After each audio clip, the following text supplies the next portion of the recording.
Hello, hello, hello. Can you hear me and see my share screen? Please respond. Yes, please go on. Oh, yeah. Okay. Yeah, I'm ready. Dr. Baga, if you want to say anything, you can say first. Thank you. No, aside from our warmest welcome to the lectures and thank you to you, I think we're ready to begin. Oh, okay. Yeah. Then let's begin, okay? Okay. Good day, good afternoon, good morning for everybody, okay? For Romanian fans and students, okay, good morning. For Singapore student, okay, good afternoon. For Hong Kong student, good afternoon. Let's begin for today's lecture, what we so-called Introduction to Radio Astronomy, okay? And welcome all of you to join this class, okay? Hello. Okay, and today, what I would like to introduce to you is some introductory materials, okay? Probably for our radio school, we have five class. We have five class. The first two classes I will talk to you, and very lucky that lecture 3 and lecture 4 we invite another expert, Dr. Hodgson, will present very interesting materials that you might to join. Okay, so let's begin. In case you have any question, welcome. Okay, please send it to me, any email or voice out or I should say type in the chat box in case. So for introduction to astronomy, I would like to share to you some simple terminology that we will use in our field. And before I introduce, I would like to say a few words and some history about this introduction. And first, of course, you see, when we talk about astronomy, and most of you probably familiar with what we so-called optical astronomy. But in our Hong Kong situation, we are located in subtropical region. And what I want to say is our humidity and the fine weather is not easy. So, but this month and the last month in Hong Kong very interesting. Okay, we have a good weather condition, so many people, ladies and gentlemen, they can observe some comet, even the comet. And so, in this situation, around 17 years before, I and some of my group mates and friends or my teachers, we discussed whether in Hong Kong we can try to set up some small radio telescope for our teaching purpose. And lucky that we got small amount of funding, and we start from University of Hong Kong first, Department of Physics. And after that, in Hong Kong, there is an non-profit organization, the so-called Hong Astronomical Center. They also bought the same type of small radio telescope and install in their roof for doing simple observation.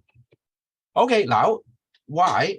The reason is our condition. Okay, that's why we can. And let me want to say thanks for some pioneers for astronomy.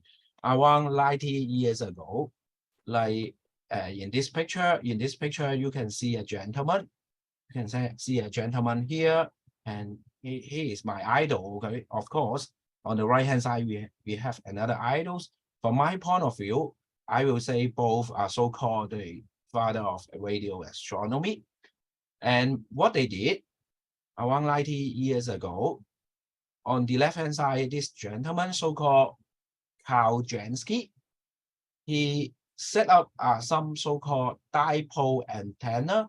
And this antenna, if you look it carefully for this historical photo, you can see some wheels, which means this is a detector, a telescope. You can regard it, and which can have a simple manually tracking function manually. Okay, so this is our antenna. so-called dipole antenna.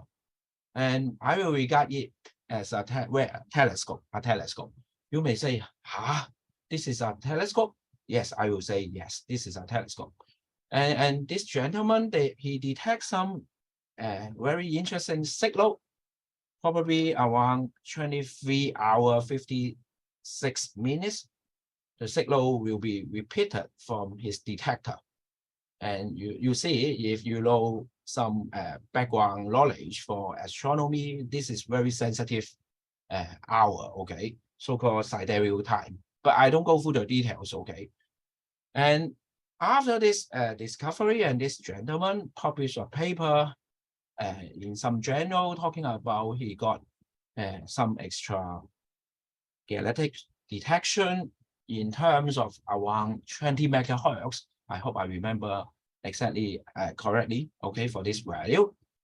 And then, but in America, the economy at that time was not good, so no one put it in their mind very seriously.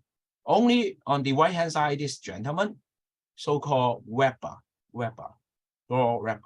and this gentleman was an astronomy lover and also familiar to construct a telescope and what we so-call radio frequency. And he tried to talk to his company and send a letter to the agency that Carl Jansky worked. All right, let's say Carl Jansky worked on what we so-called Bell Lab. He tried to send a letter to Bell Lab and said whether I can work with Carl Jansky together. And Arcadia rejected. It was rejected. But he did not give up. Weber did not give up and tried to build up his own telescope in his backyard. So this is one very interesting, like a parabolic dish antenna in his backyard. The diameter for this telescope, roughly, I hope I remember correctly, around 9 meters. Okay, to do some observation. And finally, what he got, and here I did not show you, okay. He got an interesting contour map for our own galaxy. And I will say this is the first mapping for our sky, okay. So based on these two pioneers, what we learned that the object on the sky, I mean the celestial body, not necessarily only emit light. They also produce some radio signal from our sky, So I will say this is the starting of what we so-called radio astronomy.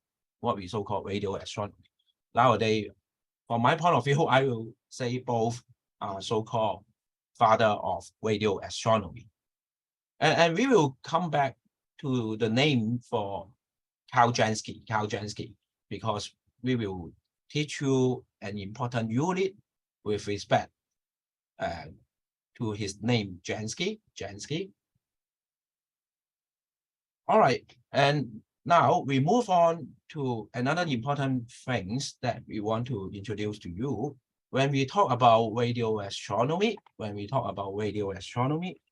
and then usually we will talk about what we so-called electromagnetic spectrum. And here is what we so-called electromagnetic spectrum. And you can see that, let me see whether I can draw it. Okay, on the top, you can see this is called wavelength. And you and me very familiar in one specific window, so-called optical window. And you can see here the emission from the sky can be arrived to the ground floor. And that's why we put some optical telescope here. We can detect or we can capture the image for the beautiful astronomical image. However, from this diagram, you can also see that apart from this traditional optical window, we will say, in our reality, we also have different window, let's say in gamma ray X-ray, UV, infrared, and today's target is radio wave, and also radio wave, which is transparent. And what does it mean by transparent? I will say our atmosphere, like a filter, okay? They naturally fill out the gamma ray. That's why the gamma ray cannot arrive to our Earth directly. Otherwise, this is disaster, okay? You can imagine if we live in our Earth's surface, and then every day the gamma ray and X-ray hit on our surface, then you and me will get a great trouble or even get a cancer. Okay, so our atmosphere is a natural filter. They filter it out. And now you see from this region, we have a big window or a big hole. And that's why we can also set up some antenna dish here so that we can collect the signal on this, what we so-called radio band. And when you may say, Sing, what does it mean by electromagnetic spectrum? In fact, we can regard it all related with electromagnetic wave. And how come we can distinguish it? Mostly we distinguish it based on their wavelength. And for example, in the radio band that I would like to talk to you, major focus on cm wavelength or yes, 21 cm wavelength. I will introduce what we so-called L band later.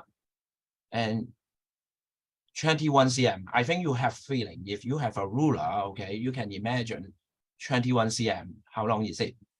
For our optical band, which is very short, the wavelength usually 300 nanometer up to 900 nanometer, okay, depends on different wavelength. And how about infrared?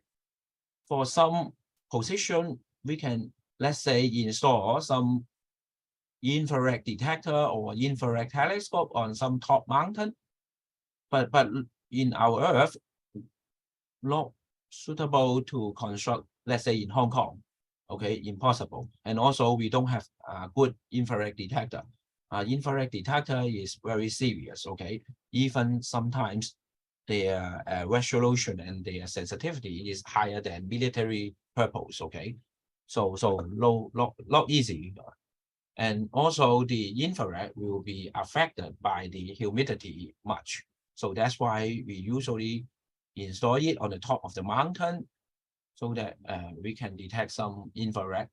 Of course, in this picture, you can see that we can construct so-called the ground-based telescope to detect radio wave, to detect optical wave, optical astronomy. But how come saying I heard the term X-ray telescope and an infrared telescope or gamma ray telescope?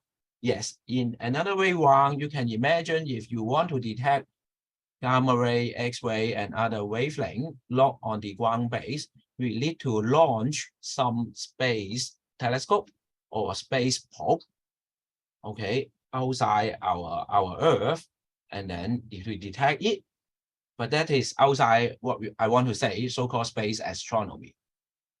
Okay, so this is what I want to introduce to you.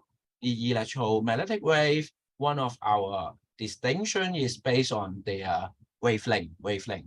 So light is a familiar object that for you and me is also the family member for EM wave. And now, if you want to study radio astronomy for our jargon, usually someone will ask you which band or which wavelength will you do observation for that. Then someone will say L band, someone will say S band, C band, and blah, blah, blah, blah, blah.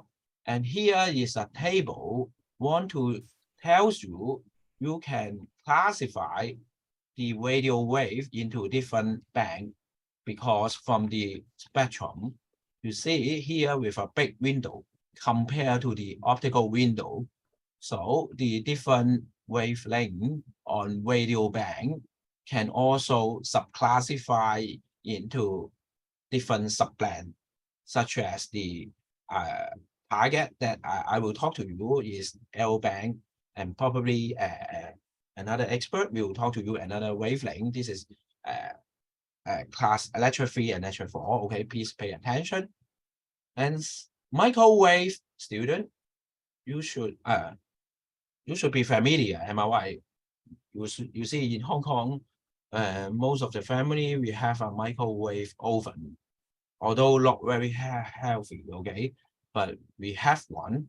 And so if we say electromagnetic spectrum, at least you will log you should know what is microwave. At the same time, go back to this spectrum. Suppose you go to check your teeth annually, maybe your dentist asks you to take some x-ray. So this spectrum, at least you will know the length. Okay, right now here for L band, bear in mind, this is related to the center frequency around 20 cm or 21 cm. If you convert to frequency, we will let you know very soon, and which is equal to 1.5 gigahertz, 1.5 gigahertz. And similarly, I also prefer to do some detection. Very soon in Hong Kong, we will start to do some detection in this so-called C-band, and which is corresponding to the wavelength 6 cm. But you know, nowadays the corresponding frequency. What I want to say is, when you talk to radio astronomer, okay, you can say the wavelength. You can use wavelength, but if you talk to some radio person, let's say the amateur radio person, ham, so-called ham person, or telecommunication people, maybe they prefer to use frequency, because radio astronomy corresponding to very small groups of people to work on it. So in case, how come you can communicate with the telecommunication person or the amateur radio person? You should pay attention the frequency and the corresponding wavelength. All right. Okay, so these are the table that I want to say. Okay, back to electromagnetic wave. I would like to introduce a little bit on it. And in fact, if you look at the term electro and magnetic, right? So they have electric field and magnetic field. You can imagine like this diagram. Theoretically, we will say the electric field and magnetic field have a phase difference 90 degrees, okay? And they will oscillate in this direction, let's say for magnetic field, and the electric field will be in this direction for this arrow for the incoming beam. So anyway, electromagnetic wave means like a coin has two sides. Before 19th century, people didn't know electric wave in some sense can be regarded as magnetic wave. They are interrelated, just like a coin have two sides, have two faces. Is it clear what I mean? So another way we would like to say thanks to Maxwell. He unified that electric field can produce magnetic field, and magnetic field can also produce electric field. All right, but not so simple. Okay, you need to do calculation based on the Maxwell equation. And now maybe we say few words for the previous calculation. I assume most of you know how to calculate, and we would like to introduce a simple equation here to say their relationship for the frequency and the wavelength. So for this equation, on the left-hand side, corresponding to the speed of light, c, this is a constant. This is a constant. On the right-hand side, which is equal to c equal to lambda times mu, and means the frequency, okay? And lambda corresponding to the wavelength, and they are interrelated, okay? So once you know the wavelength for the electromagnetic wave, you can, and c, which is long, and then you can easily to get the answer for the corresponding frequency.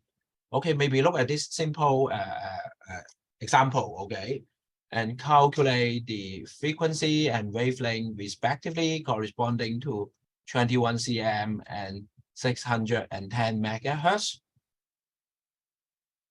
Give you 30 seconds, okay. And then can you tell me the answer, okay, and check the answer together, okay. And given 21 cm and c equal to the speed of light, roughly equal to 3 times 10 to the power 8 meter per second if we use SI unit.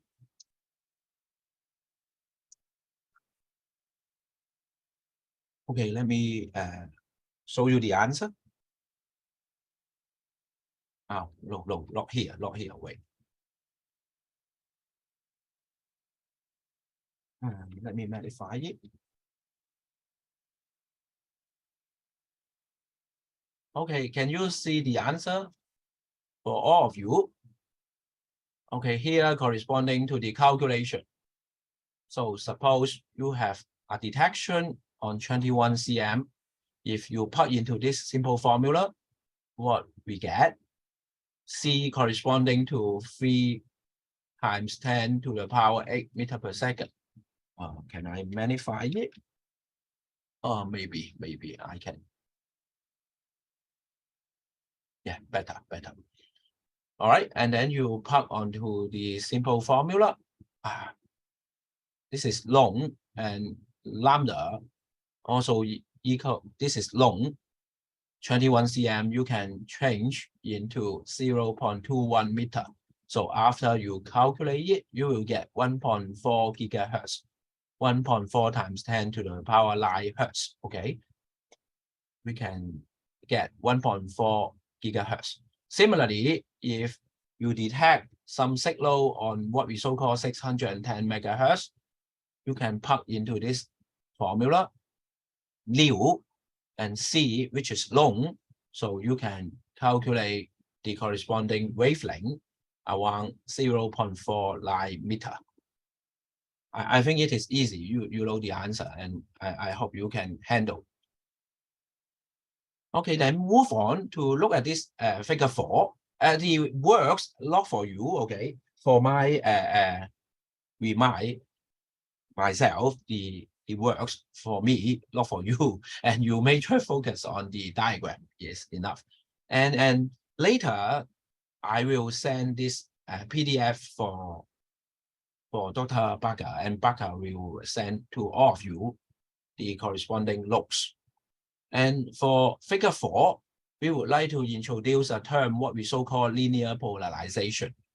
As we introduced before, electromagnetic wave, if we focus on the electric field, the blue color electric fields, and assume this field only oscillating in one specific plane, and then like this specification, the electric vector, if you wheel on it in this direction, like this I, you will see the electric field move in this direction up and down, okay, or left and right, depends on how you look at it. And then this is called linear polarized wave. Can you follow? Okay, in another way around, I would like to say the electric field, no one say all the time must be lies on the same plane, okay. At that time, what will happen? If this is not lies on the same plane, then depends on different angles. You can imagine this is rotating, okay. If you still look at the coming electromagnetic wave in this direction, if you can see that this electric field or electric vector lies on the plane with different angle, and we can further classify into what we so-called left-hand circular polarization and right-hand circular polarization. Depends on the direction. Let's say if in anti-clockwise direction, then so-called right-hand polarization. Okay, so these are the fundamental knowledge corresponding to the EM wave. And then we move on to more important concept when we talk about radio astronomy. Before that, I will say few words, so-called luminosity, flux, and flux density. If I define into this way, okay, you can have a look first. Consider a star. Consider a star. Here is the star at a distance d, which has a total power output of L. And then we can say this is so-called barometric luminosity, and assume this star radiate isotropically. Isotropically means same in all direction, emit the radiation in all same in all direction. Okay, we can easily to define a relationship so-called flux and L over 4 pi d square. And then you may say, saying why you introduce an equation to me in this form. Be patient, be patient. I will tell you more about that.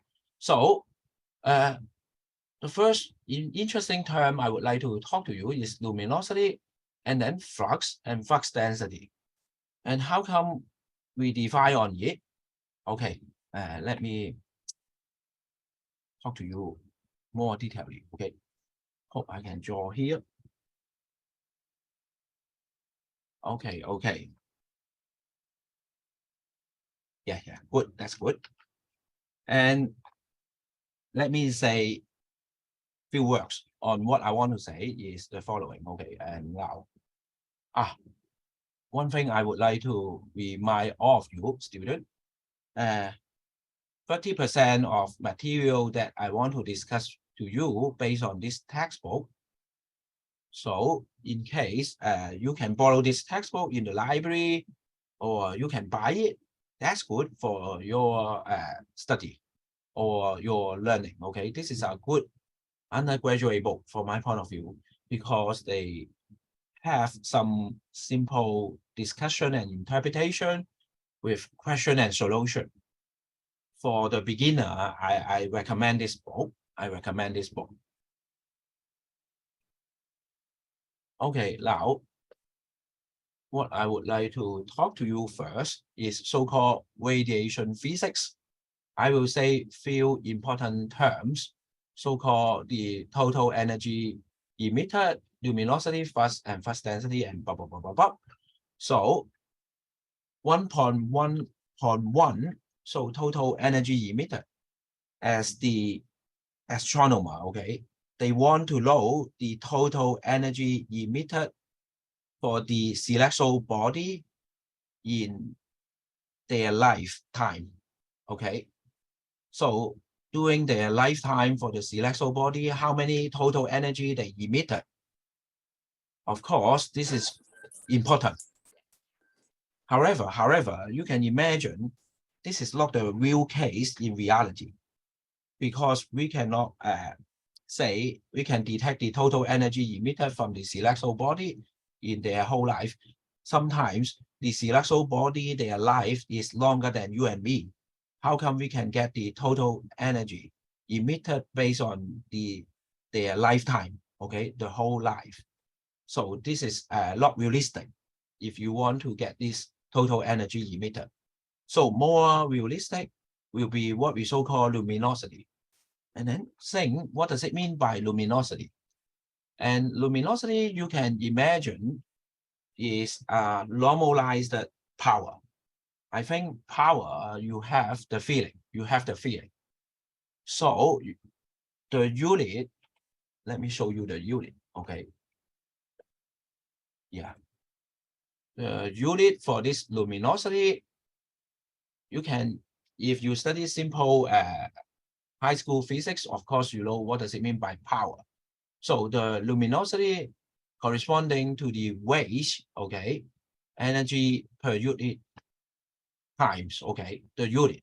either for luminosity or power, we use W watt. In another way around, you can say 1 watt equal to 1 joule per second, joule corresponding to the energy. So energy per unit time.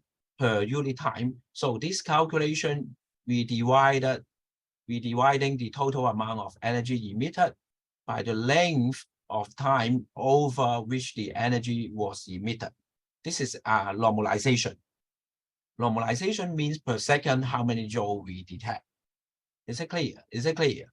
So luminosity is a good parameter that we discuss our celestial body. Okay, and also we will yield what we so-called rate of emission. However, although this is a good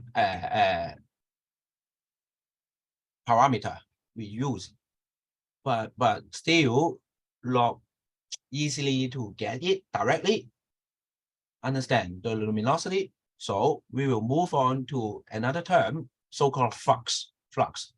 And I show you this picture before and said if this star here at a distance d and assume emit isotropically the radiation or the light or radio signal, I don't care. And then we can divide into this way, flux equal to the luminosity over 4 pi d square. And because it radiates isotropically or uniformly, and that's why divided by 4 pi d square. And this is so-called inverse square laws. Inverse square law, if you hold a light bulb or a candle, okay, and if you move away from me and the wave or the flux that I saw and detected should be corresponding to your distance. So this is so-called inverse square law. And we divide into this way. And if you look at the unit, as I introduced before, the luminosity corresponding to watt, joule per second, am I right? And on denominator, 4 and pi are constant, d corresponding to the dimension meter square. So that's why you will see that the flux that we define in this form, which is corresponding to the unit watt meter per meter square, watts per meter square. Okay. Now we move back to, go back here. So the flux that I want to introduce to you is watt per meter square for SI unit. You can also use joule per second per meter square. However, may I remind all of you, in astrophysics or astronomy, non-SI unit is also very popular, so-called CGS unit, Earth per second per cm square. Okay, and 1 Earth, I forgot, is it 1 joule equal to 10 to the power 7 Earths? I forgot. Anyway, very easy to convert. Earth is an energy unit. Is it clear? Is it clear? So flux. So apart from luminosity, we define the flux to all of you because you see when we detect the radiation, let me show you a picture. Yes, this is the picture that I want to show you still all of you. And here corresponding to the radiation source. And this is the uniform spherical shell. Uniform means for different distance, then the, okay, thank you so much. Someone remember the conversion between the joule and Earth. Thank you, good. And what I mean for uniform, you can imagine if the D become longer and become shorter, and the corresponding shell in all different positions will be the same. If non-uniform, then we need to use integration to calculate. Okay, now come back here. What I want to talk to you, the power collected by our telescope. Assume here, although this star will radiate out isotropically. So in this sense, the total surface area for a spherical shell is 4 pi d squared. And our telescope have an area, and this is called A sub EFF, so-called effective area. So you see, we only put the telescope here to receive the radiation from our radio source. We cannot detect all in all different positions. We only detect a tiny ratio or a part of the total radiation. And that's why you can imagine the power that the telescope detected is equal to a factor times the luminosity. The luminosity corresponding to the emission rate for the radio source. So this is a ratio, this is a factor. Maybe let's say 0.01, let's say this value. So 0.01 times the luminosity equal to the power detected in our telescope. Is it clear? This diagram want to show you, because we cannot put the telescope in all this spherical surface area. All right, we cannot close it and close the radio source. We cannot detect all of them. We only detect a fraction. And that's why I can say the power we detect is equal to a fraction times the luminosity of the emission wave from the radio source. I hope you know what I mean. All right. And if you look at this equation, and then you can see if I divide both sides by effective area, on the right hand side, you will get L over 4 pi d squared. This is what I mentioned before, the flux. Because on the left hand side, power corresponding to the unit watt and over meter square area. Okay. And this is what I told you before, the flux. So this is the third parameter I mentioned. Total energy emitted, luminosity, total energy emitted from the celestial body. We cannot detect it in all values. Okay, that's why we define the luminosity and the flux.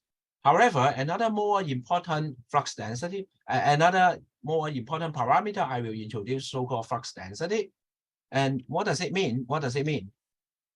And you see, look at the picture I showed you before. Here, although we can detect the signal from this radio source, however, our telescope cannot detect all the electromagnetic signal assumed with respect to the radio band.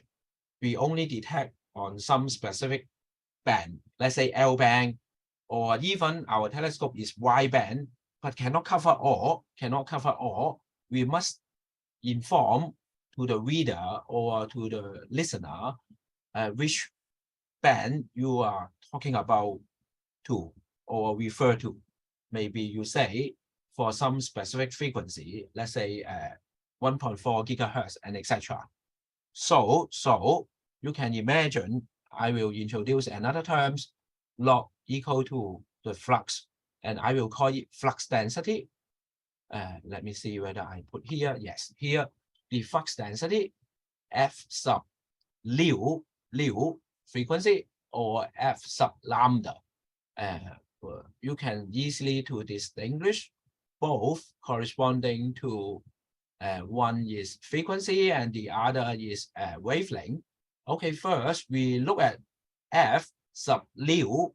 This is pronounced as F sub liu, which is equal to the flux that I introduced before, luminosity over 4 pi d squared for uniform case. For non-uniform case, we need to use triple integrations. Okay, we don't talk about that. We come back here, F over the delta frequency. Okay, and here delta liu corresponding to which frequency for your detector you use. So, and it is equal to the following unit. You can imagine, because delta nu, what we so-called is so-called bandwidth. And you can imagine the unit, the flux as we introduced before, should be watt per meter square. Am I right? Right now we divide by this delta nu, so-called bandwidth. It should be watt per meter square per hertz, the frequency. Similarly, f sub nu is not very frequently used in our literature or jargon. Usually we use S sub nu. Of course, they have their historical reason. But anyway, S sub nu, so-called the flux density, is often used by radio astronomers to present the flux density per unit bandwidth that they detect based on their working frequency for their radio telescope. Is it clear? Is it clear? Okay. And then now let me show you back the flux density, the unit. Here, corresponding to the flux density. And bear in mind, this is detectable. This is detectable.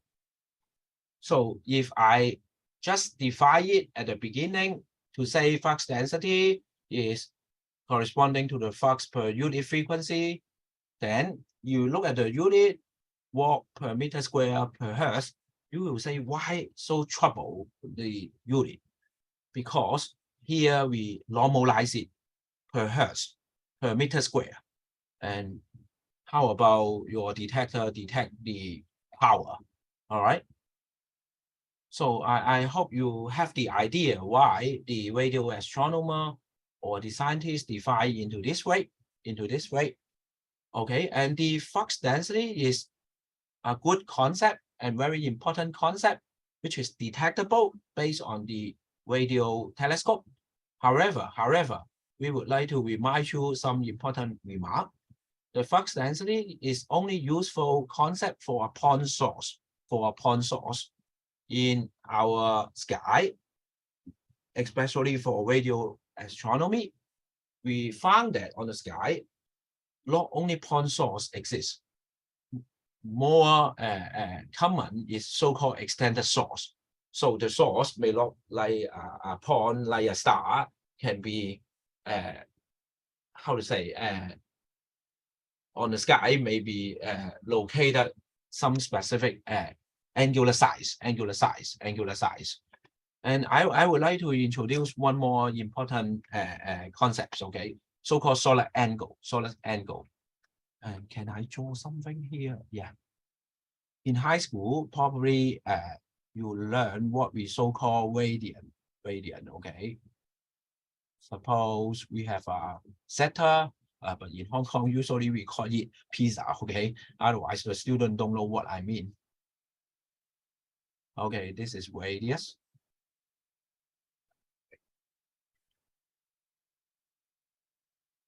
And then here corresponding to theta. And you see as what's happening? S, okay, the arc length. And then usually we will say this arc length, which is subtended by this angle. And if this S corresponding to the same length of R, and then this theta is called 1 radian. Okay, radian is a unit to measuring the angle. Okay, measuring the angle. But if this theta is very, very small, I will say I use different color. Okay, here, this is L. This length. I'm sorry, because my computer just installed this pen. I'm not familiar about that. Okay, this is L. If this angle theta is very small, you can imagine theta originally equal to related in high school. We learn this result. The angle theta subtended by this arc, okay, S over R corresponding to this theta in radian. But if the theta is small, S can be rewrite into L over R. All right.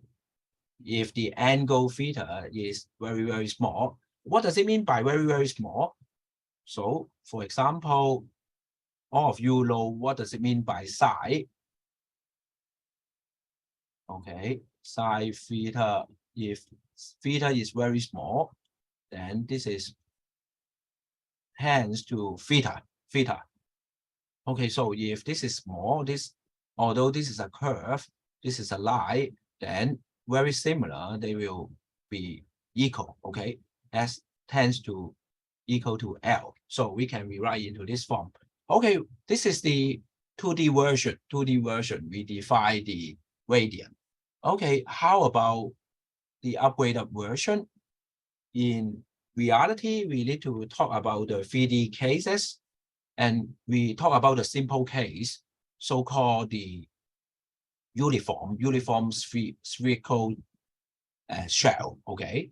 And here, we also use the same approach, this area A corresponding to part of the spherical surface. And this area divided by area, okay, divided by R square. Before that, I show you here is S over R. They have the same order to the power 1. And now we naturally upgrade it to square. Okay, and we call it this angle, so-called solid angle. We use omega to represent this solid angle. And the unit is called striaton. Here is striaton. The short form is SR. And why we introduce this? You can imagine, student, you look at the planet, let's say planet Mars, on the sky, and your iris or retina will see the signal, okay? And after you see the Mars, and your brain will be analyze it and interpret it. By the way, you will see and what we so-called angular size object, like an area, okay? And so you and me will see an angular size object. And now here, what we want to say, although this is 3D case, same as before, if this angle theta is very small, here you can imagine like a pink area. Of course, it should be a three-dimensional area corresponding to part of the sphere. But for very small size, we can limit it to a pink area, so like a uniform circle. So once you know the radius for this circle, you can calculate this area and then divided by R square. You can also can calculate the omega. And why we introduce this? Because we look at the sky, even you look at the object like I introduced before, some of the object on the sky, they have the angular resolution. And we usually use degree or a second or a minute to distinguish it.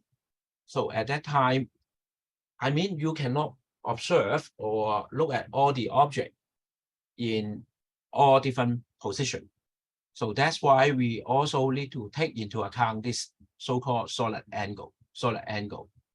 So you see, we naturally upgrade it from the flux density, watt per meter square per hertz. And right now we introduce one more term, so-called solid angle.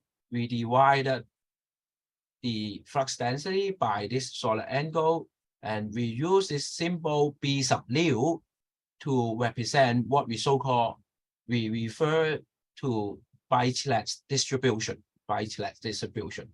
So once, similarly, if you know the solar angle that you observe times this B sub nu means you get back what we so-called flux density.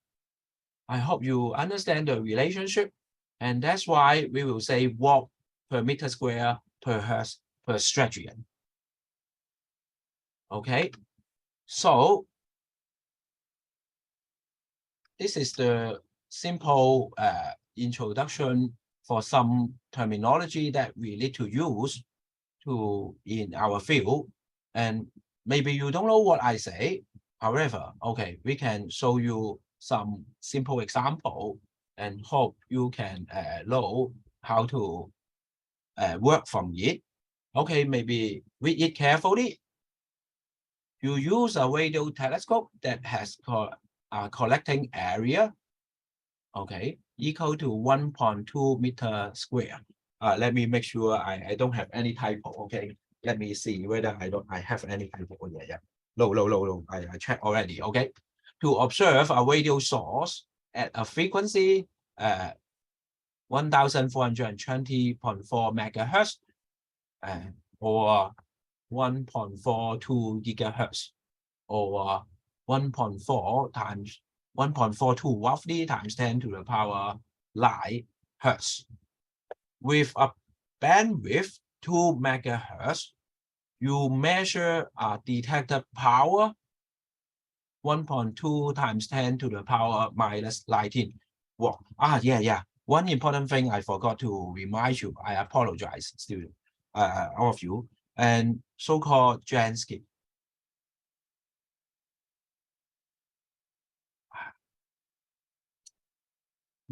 This seems not work.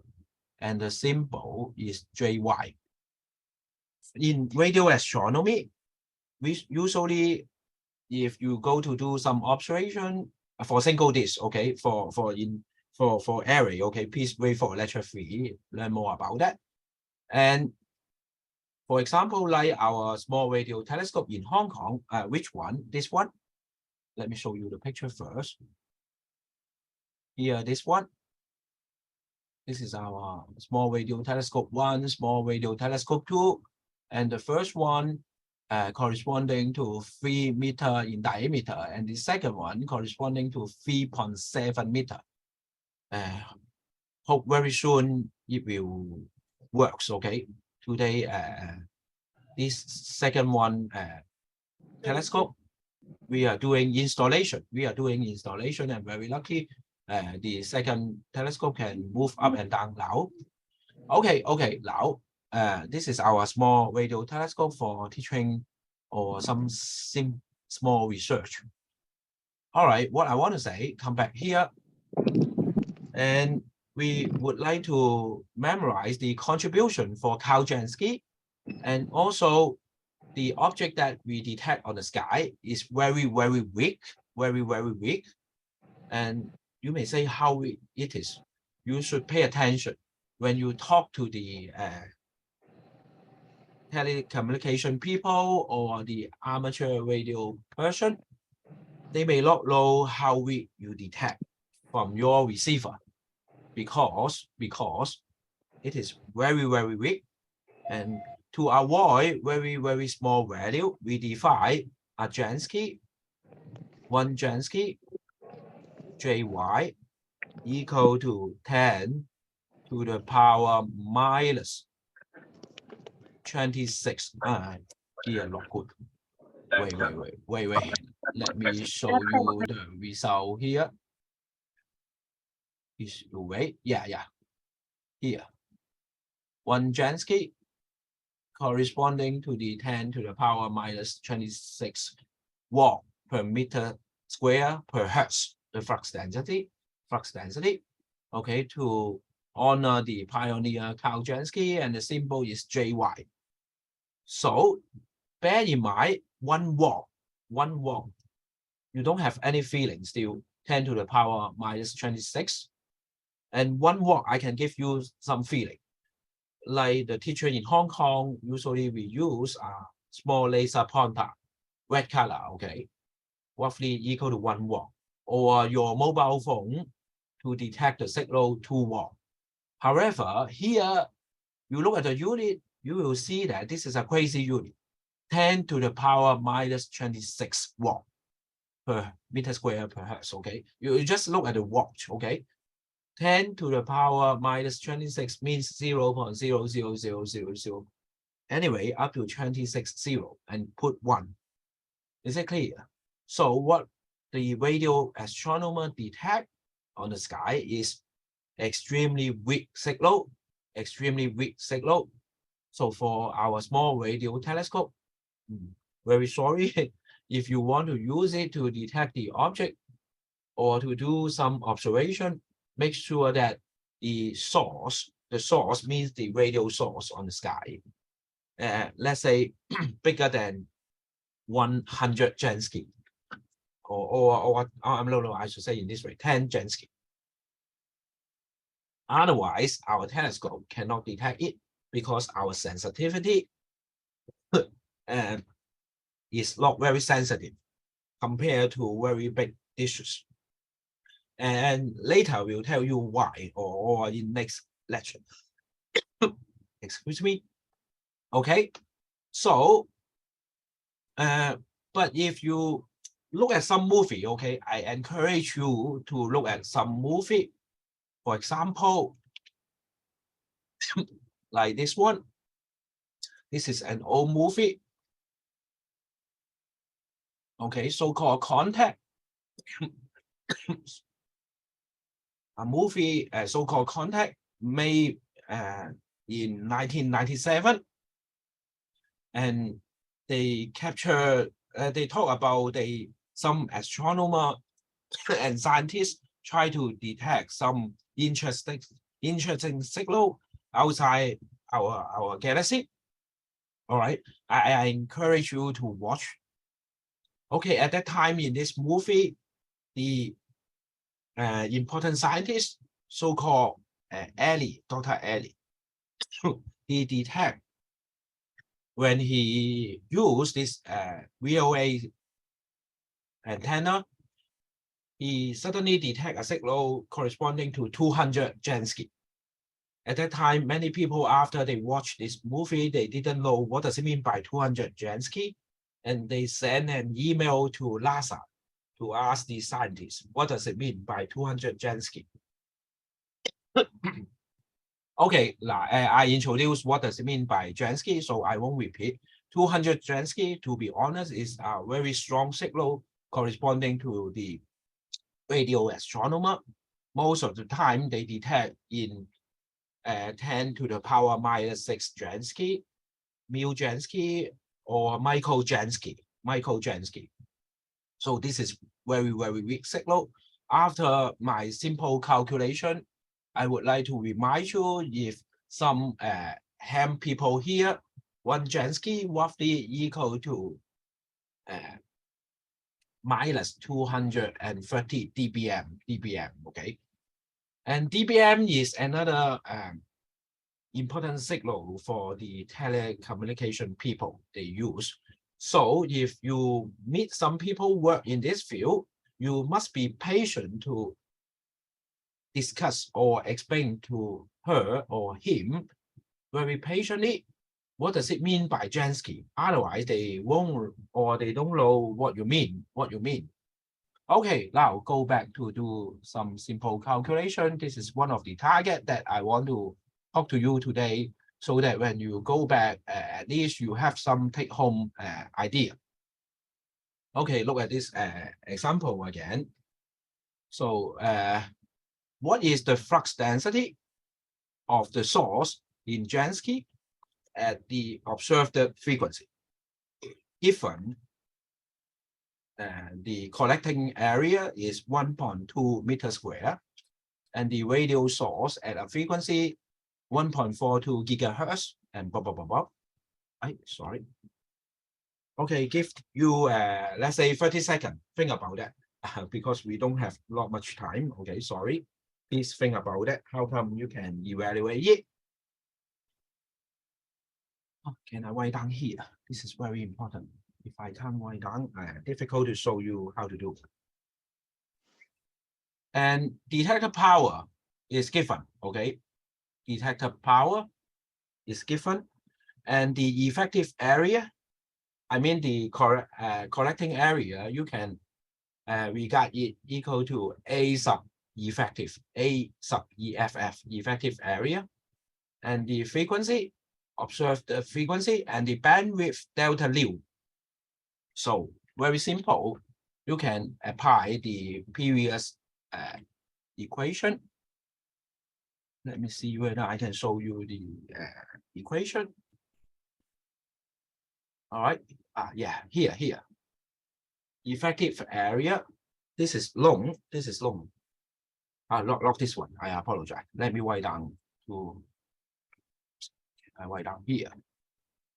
Okay, you can use F sub nu equal to the power, okay, the flux density, which is equal to the power divided by the effective area, EF,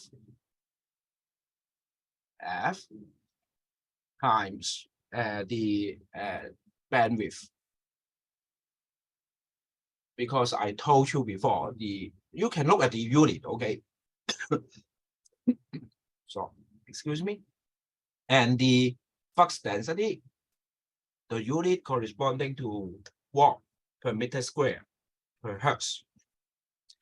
Okay, and then you plug it back. P, this is long, what we have. Let me see the question again.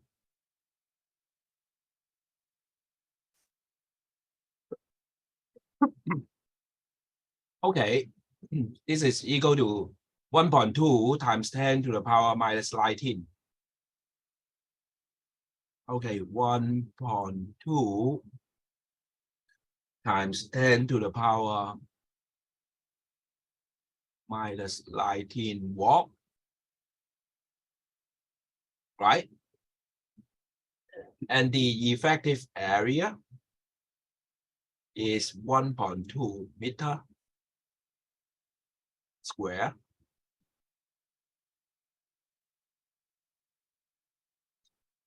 And the bandwidth, let me see, 2 MRY. Yeah, 2 megahertz times 2 times 10 to the power 6 hertz.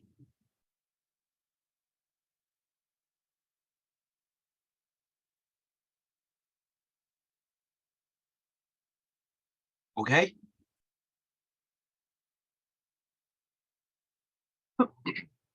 And after you calculate it, use your own calculator.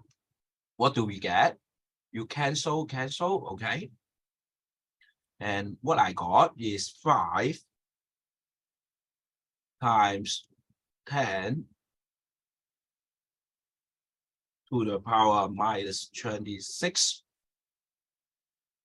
And the unit corresponding to watt per meter square per hertz. Okay.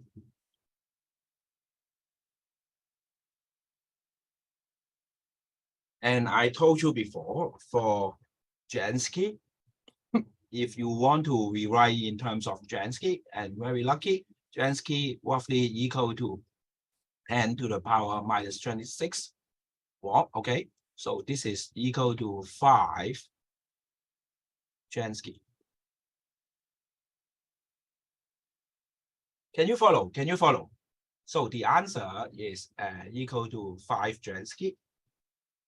Okay, you may say, Sing, you did not use the 1.42 gigahertz for our calculation. Yes, however, it is very important to know the frequency, okay, that we use.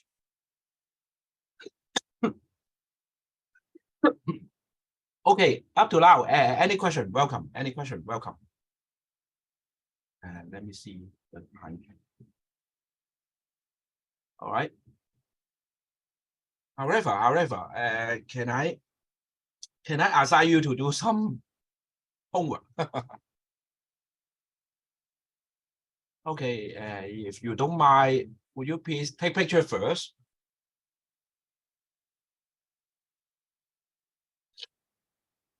Okay, a radio source at a distance 20 megaparsec. This is a distant unit. 1 megaparsec equal to 10 to the power 6 PC, okay, or equal to is observed with a telescope which has a collecting area 300 meters square at a frequency 22.2 gigahertz with a bandwidth, and the source is determined to have a flux density F sub nu at this frequency of 20 Jansky, and is found to be uniform circle with an angular diameter 30 arcsecond. I want to say a few words for this uniform circle. We assume the radiation is isotropically, okay. Then for this unit circle, just like what I mentioned, to evaluate the solar angle should be, maybe I given you the formula. It should be equal to omega equal to, wait, let me tell you the omega equal to pi, I mean the solar angle, omega equal to pi times the theta over 2 all square for uniform case. Okay, can you go back to calculate the intensity? This is I sub nu, and sometimes called specific intensity. And this, I did not say much. And this specific intensity equal to the flux density divided by the solar angle, okay? And then second, I asked you to calculate the total power of the radiation. And finally, what is the luminosity for this source over this observed spectrum range? And maybe I can show you the solution next time, or send you the solution, I think today I will stop here. Okay, and see whether next time I can tell you more about some simple mechanism, the radiation mechanism, and do some observation online. Yeah. Okay, then we may stop here. Thank you so much for your time. Do you have, if the participants have any questions?